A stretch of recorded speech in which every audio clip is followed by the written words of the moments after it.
So I believe it's vitally important for you to understand trends that are redefining careers, that are redefining businesses, that are redefining the economy, and that are changing the world. I'm David Wilden. I'm the author of Creating You, Inc. And this is a book that's focused on helping you to be able to identify an ideal niche and an ideal sweet spot for yourself. One that really resonates with you. One where you can make a real difference, and one where you can succeed in the marketplace in today's radically changing world. Now, what are some of the keys to your success? Well, there are abundant opportunities that are out there. There are tons of niche opportunities that are out there.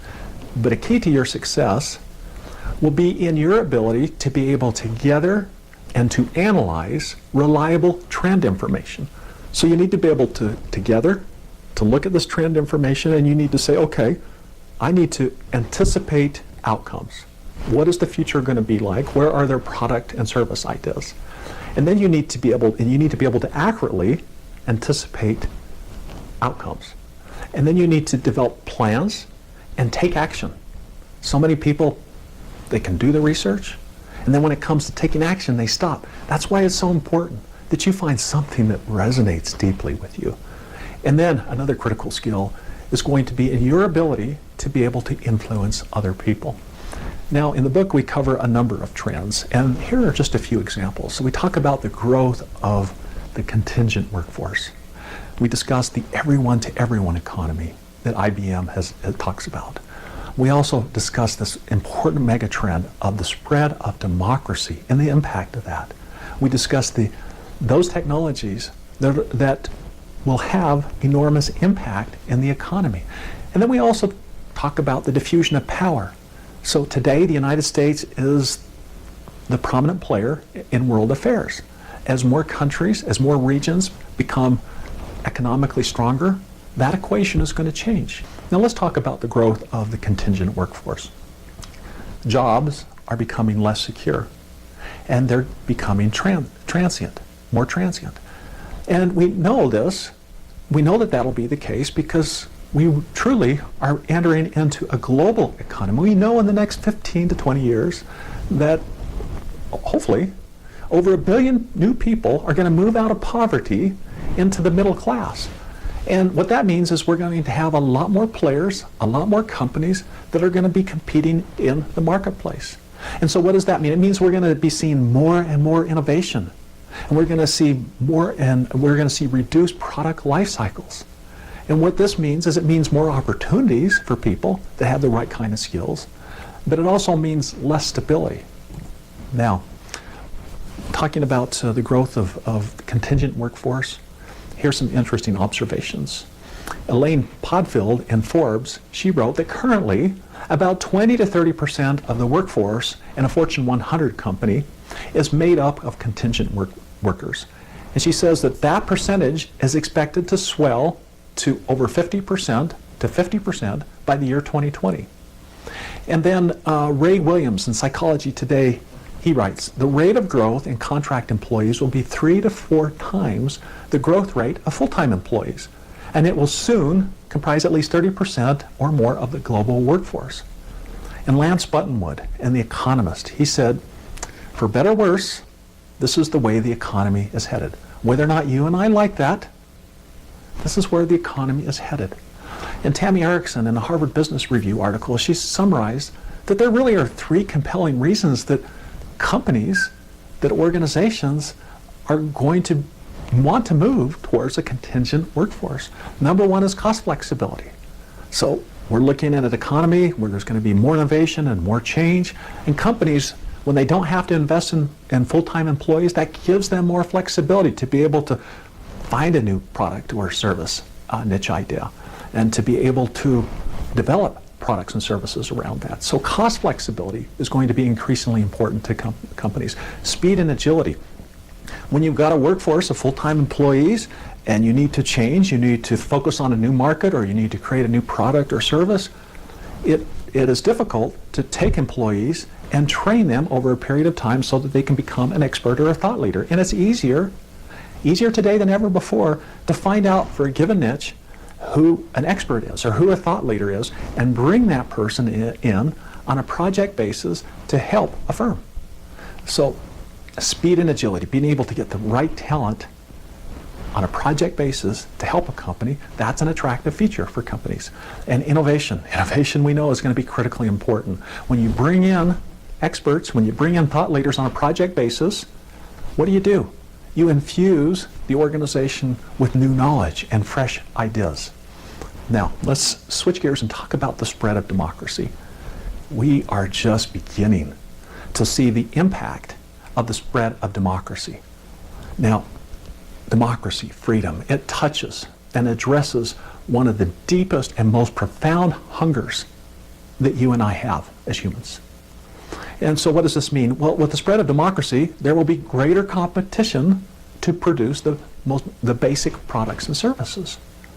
But on a positive note, with the spread of democracy, you see a growth in economies, and what we will see is an increase, a significant increase in the world for consumer goods. For instance, food.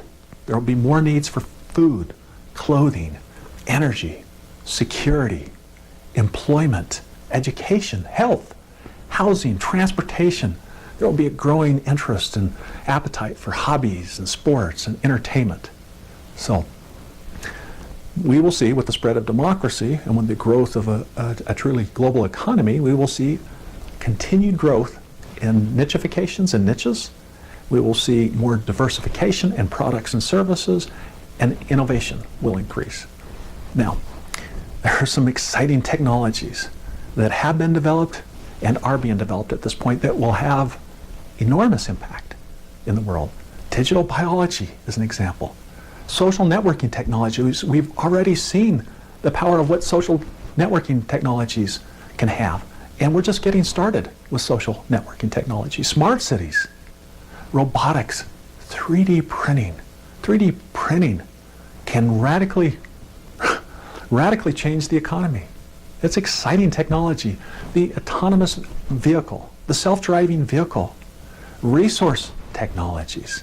Resource technologies have to do with farming, water, energy, and so forth. Health technologies. So these are examples of some of the technologies that are emerging that are going to have a significant impact. Now, IBM has been doing research and trying to figure out where the economy is headed. What is it going to look like in the future?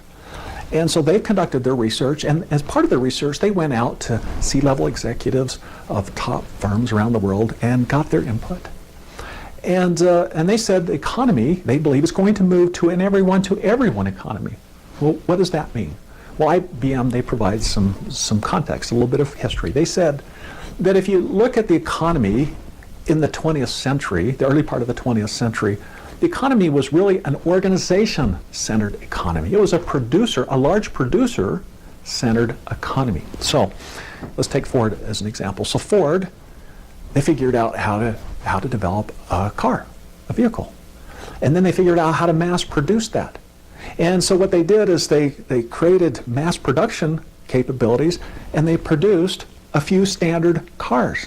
And consumers were excited to have a car. What an innovation. What a breakthrough. They were excited. Now, Ford didn't make their cars didn't have a lot of differing features and a lot of different models like we do today. You had a Model T car, and this is what you get. So the economy has shifted from a producer or an organization-driven economy to today, and IBM is saying today we have an individual-centered economy. So companies today, what are they doing? They're developing differentiated products based on different customers. So that's where we're at in terms of the economy. Now, the everyone-to-everyone economy, it's characterized by hyper-connectedness and collaboration. And the collaboration that's going to occur will be between consumers and producers. And a producer can be either an individual or an organization. And what they said is we're going to see a lot more collaboration between producers. So people are going to come together, organizations are going to come together, and we're going to see a lot more collaboration around design. So we'll see co-design, we'll see co-creation, co-production, co-marketing, co-distribution, and co-funding. So, in our book, Creating You Inc., there are 7 things that we do. The first thing that we do is we help you to understand trends that are really beginning to redefine the world. And then we help you to go through the process of discovering an ideal niche or a sweet spot that can resonate with you. We help you to understand what the future of business is going to look like, what careers are going to be in high demand. And then we encourage you, once you begin to really find a niche that resonates with you, to develop a plan where you can develop yourself and over a period of time become an expert and a thought leader within your chosen niche. And then we help you to roll up your sleeves and conduct some market research. So we talk about initial market research, where you can take your ideas before you begin to develop them and go into online marketplaces, go into search analytics, search tools, and get some valuable information as to what sells and what doesn't, so that you can get an idea of where there are economic opportunities. And then, once you get an idea of what can work in the marketplace, they outline different market research approaches that you can take to really dig in and understand customer needs, those customers that you really want to be able to serve. Then we talk about how to go about developing compelling products and services. And we tap into the wisdom that Dr. Cooper has developed over 40 years of analyzing what products succeed in the marketplace and why they succeed. And so we take his research and we summarize it and we say, okay, here are the key things that you need to focus on as you develop products and services. Now, what kind of products and services might you develop? Well, if expert knowledge and thought leadership is going to become increasingly important, you'll probably want to develop products where you can share your expertise, where you can begin to establish yourself as a thought leader. And then the final thing that we do is we help you to discover in today's world. So when it comes to marketing, today's world is, the marketing world has fundamentally changed. Online marketing is more important than ever before. So we help you to understand how in today's busy online world, where everyone's competing for attention, how can you stand out? How can you really silence the noise?